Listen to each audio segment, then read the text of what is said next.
Invention 9. The story of the Underground Railway invention. In the middle of the 19th century, London was a city bursting with growth, but struggling with movement. Its streets were crowded with carts, cabs, and omnibuses, all competing for space, and leaving the city in near constant gridlock. The demand for travel between railway stations and into the heart of the city was rising quickly, yet the surface streets could not cope. People spent hours stuck in traffic, goods were delayed, and the air was choked with smoke and noise. It was clear that if London was to remain a modern capital, it needed a bold and entirely new solution to its transportation crisis. The idea of an underground railway was first proposed by Charles Pearson, a solicitor who was also a reform-minded politician. Pearson believed that only by moving travel below ground could London escape the endless congestion above. From the 1840s until his death in 1862, he campaigned tirelessly to make his vision real, persuading authorities and the public that such a daring project was possible.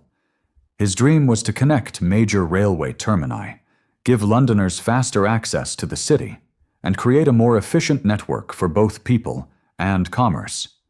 After years of resistance, his efforts gained support, and engineers like Sir John Fowler prepared to turn the idea into reality. The timeline of events showed how determination slowly shaped history.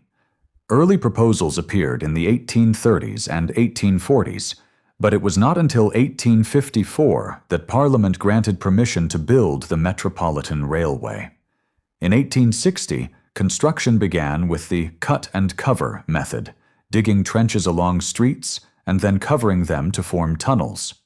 On the 10th of January 1863, the line opened between Paddington and Farringdon Street, carrying nearly 40,000 passengers on its first day, and over 9 million in its first year.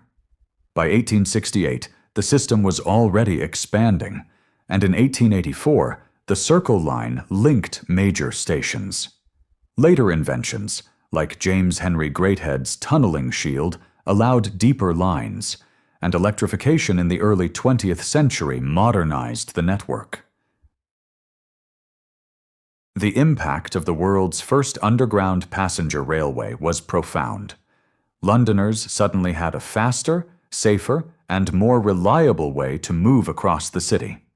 Suburban growth was encouraged, especially in areas served by the Metropolitan line, giving rise to what became known as Metroland.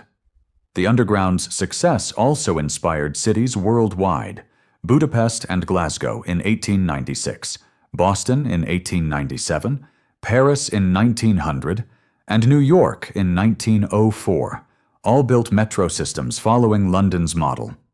During World War II, the tube took on an entirely new role, sheltering thousands of people from bombings during the Blitz. It proved that it was not only a transport system, but also a lifeline for the city.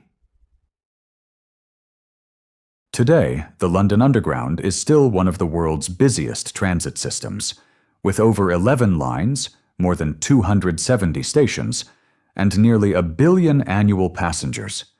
From steam engines pulling gas-lit carriages to modern electric trains with digital ticketing, the Underground has continually adapted and expanded. It remains a symbol of innovation, resilience, and progress.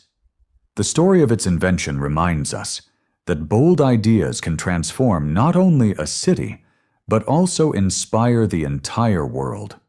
London's Underground Railway is more than transport.